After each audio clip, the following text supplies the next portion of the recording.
दोस्तों, हम सब जानते हैं कि कयामत मुकर्रर है और कयामत एक ना एक दिन जरूर होनी है। जब कयामत आने की तमाम छोटी और बड़ी निशानियां पूरी हो जाएंगी, तब कयामत कायम होना शुरू हो जाएगी। कयामत की शुरुआत सूर फूकने से होगी। सूर एक सीन है जिसमें फूंक मारी जाएगी। सूर फूंकने वाले फरिश्ते हजरत इसराफिल अलैहिस्सलाम है। हजरत इसराफिल अलैहिस्सलाम जब से पैदा हुए अल्लाह तबारक व ताला के हुक्म से सूर अपने मुंह पर रखे हुए हैं, और जिस दिन अल्लाह तबारक व ताला की तरफ से हुक्म होगा तो इसराफिल अलैहिस्सलाम सुर फूकेंगे, और सुर फूकने के बाद तमाम दुनिया के लोग आवाज को सुनकर मर जाएंगे। उसके बाद पूरी दुनिया खत्म हो जाएगी। पंछी, कीड़े मकोड़े, जानवर, इंसान, जिन्न, फरिश्ते सभी। इसके बाद जब अल्लाह चाहेगा तो हजरत इसराफिल को दोबारा जिंदा किया जाएगा और उन्हें फिर से सूर फूंकने का हुक्म दिया जाएगा। तब आदम अलैहिस्सलाम से लेकर कयामत तक पैदा होने वाली सारी इंसानियत दोबारा जिंदा होगी। सबसे पहले सरवर ए कायनात इमाम उल अनबिया हजरत मोहम्मद अपनी कब्र से निकलेंगे। उनके बाद हजरत मूसा अलैहिस्सलाम उठेंगे और फिर तमाम लोग अपनी कब्रों से जिंदा किए जाएंगे। सबको मैदान ए हश्र में लाया जाएगा जहां सब मर्द और औरत नंगे पांव होंगे। दोस्तों, क़यामत के बाद एक ऐसी दुनिया का आगाज होगा जो इस दुनिया से बिल्कुल अलग होगी। कुरान और हदीस में इस नई दुनिया का तफसीली जिक्र किया गया है। इस्लामी अकीदे के मुताबिक क़यामत के बाद एक नई जिंदगी शुरू होगी जिसमें इंसान को उसके अमाल के हिसाब से जन्नत या जहन्नम दी जाएगी। हजरत मोहम्मद सल्लल्लाहु ताला अलैहि वसल्लम ने फरमाया कि लोग सूरज की गर्मी और प्यास की शिद्दत से परेशान होंगे और कोई किसी से हाल तक नहीं पूछेगा। इस हालत में हजारों साल गुजर जाएंगे। फिर लोग परेशान होकर आपस में मशविरा करेंगे और हजरत आदम अलैहिस्सलाम के पास जाएंगे और कहेंगे, ऐ हमारे बाप, अल्लाह से हमारी तरफ से सिफारिश कीजिए, यह सख्ती बर्दाश्त से बाहर है। लेकिन हजरत आदम अलैहिस्सलाम साफ इनकार कर देंगे। फिर वह एक एक कर हर एक पैगंबर तक जाएंगे, लेकिन उनके तरफ से कोई भी सुनवाई नहीं की जाएगी। तब सभी इंसान मायूस हो जाएंगे। फिर सारी मखलूक हजरत मोहम्मद सल्लल्लाहु अलैहि वसल्लम के पास जाएगी। उस समय अल्लाह तमाम अंबिया के लिए मेज सजाएगा। सब नबी अपनी अपनी मेज पर बैठेंगे और इज्जत पाएंगे, मगर अल्लाह के हबीब हजरत मोहम्मद सल्लल्लाहु अलैहि वसल्लम उस मेज पर नहीं बैठेंगे, क्योंकि उस वक्त आपके दिल में यह ख्याल होगा कि कहीं ऐसा ना हो कि मैं इस मेंबर पर बैठ जाऊं और यह उड़कर जन्नत में चला जाए और मेरी गुनहगार उम्मत पीछे रह जाए। तो आप सल्लल्लाहु ताला अलैहि वसल्लम से पूछा जाएगा,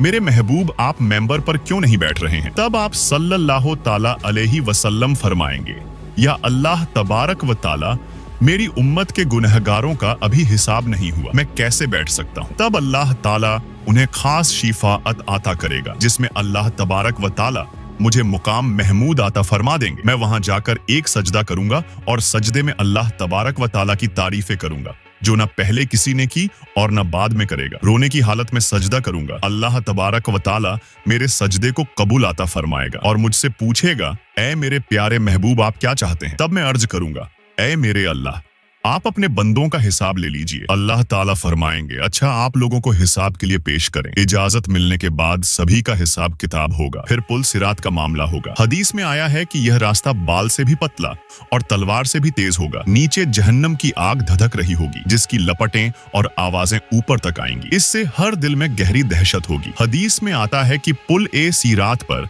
हर इंसान को अपने नेक अमाल की रोशनी मिलेगी, जो उसके रास्ते को रोशन करेगी, और जिनका ईमान कमजोर होगा उनकी रोशनी कमजोर होगी। इसमें ईमान वालों की गति अलग अलग होगी। कुछ बिजली जैसी तेजी से आगे निकल जाएंगे, कुछ हवा की तरह तेज गति से आगे निकलेंगे, कुछ दौड़ते हुए इंसानी तरीके से निकले, कुछ रेंगते हुए पार करेंगे। जब सब पार करते हुए हजरत मोहम्मद सल्लल्लाहु ताला अलैहि वसल्लम के पास आ जाएंगे तो सल्लल्लाहु ताला अलैहि वसल्लम सोचेंगे कि जहन्नम से सभी पार आ चुके हैं। फिर वह उनको लेकर जन्नत में चले जाएंगे, लेकिन जो गुनहगार होंगे वह उस रास्ते को पार नहीं कर पाएंगे और पहला कदम पड़ते ही नीचे जहन्नम के आग में गिर जाएंगे। एक हदीस में आता है, अगर जहन्नम में एक पत्थर गिराया जाए तो वह 70 साल तक गिरता रहेगा, तब जाकर तले तक पहुंचेगा। इसकी गहराई का अंदाजा हम नहीं लगा सकते। ये सब होते हुए बहुत अरसे गुजर जाएंगे, लेकिन जो मुसलमान पुल सिरात से गुजरते हुए जहन्नम में गिरेंगे उनके ऊपर अजाब होगा। जहन्नम की आग की सजा। जहन्नम की आग इस दुनिया की आग से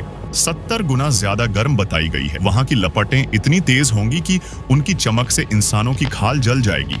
और फिर से नई खाल पैदा होगी ताकि दर्द लगातार महसूस हो। अल्लाह ताला कुरान में फरमाता है कि उनकी खाल जब भी जल जाएगी हम उसे दूसरी खाल से बदल देंगे ताकि वो अजाब चखते रहेंगे।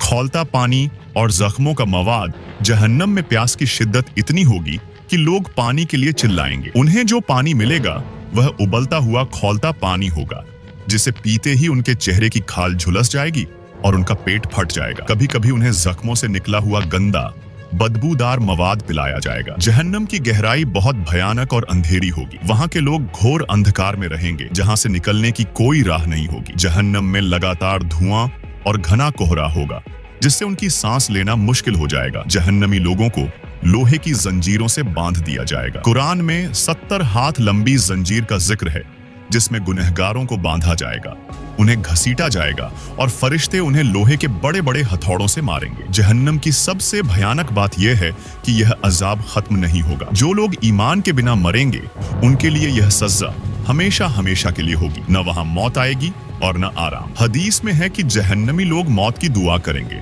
मगर मौत कभी नहीं आएगी। इसके अलावा इतने बड़े बड़े आजाब हैं कि हम सोच भी नहीं सकते। जहन्नम में हर ओर चिल्लाने की आवाज होगी, सब लोग मदद के लिए पुकारेंगे मगर वहां कोई उनका सहारा नहीं बनेगा। फरिश्ते उनसे कहेंगे कि अब रोने और चिल्लाने का कोई फायदा नहीं। जब आप सल्लल्लाहु ताला अलैहि वसल्लम यह सुनेंगे कि मेरे उम्मत के गुनहगार अभी भी जहन्नम में हैं, तो आप हैरान होंगे। चुनांचे नबी पाक सल्लल्लाहु ताला अलैहि वसल्लम उस वक्त अल्लाह रब्बुल इज्जत के हुजूर सजदा फरमाएंगे और अल्लाह रब्बुल इज्जत के सामने कहेंगे, ऐ परवरदिगार मेरी उम्मत के गुनहगारों को माफ फरमा दीजिए। तो अल्लाह ताला उनको शफात ए कुबरा की इजाजत फरमाएंगे कि ऐ मेरे महबूब आप जिनके बारे में चाहे शफात फरमाइए, हम उनको जहन्नम से निकाल देंगे। शफात ए कुबरा की यह खुशखबरी सुनकर नबी पाक सल्लल्लाहु ताला अलैहि वसल्लम जहन्नम की तरफ चलेंगे। उस वक्त उनके साथ तमाम अंबिया और जन्नत के तमाम लोग भी जहन्नम जाएंगे। फिर नबी पाक सल्लल्लाहु ताला अलैहि वसल्लम शफात फरमाएंगे,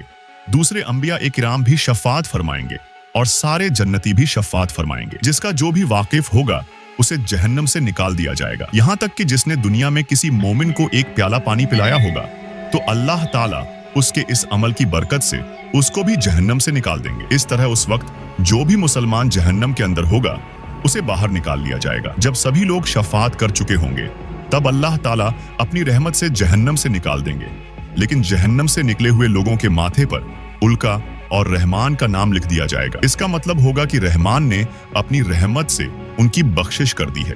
उसके बाद उनको जन्नत में भेज दिया जाएगा। दोस्तों, इसलिए हमें चाहिए कि हम अल्लाह की रहमत और माफी की तलाश करें और उसकी कुरान शरीफ और पैगंबर मोहम्मद सल्लल्लाहु ताला अलैहि वसल्लम की सुन्नत पर अमल करें ताकि जहन्नम के इन दर्दनाक अजाबों से बच सकें।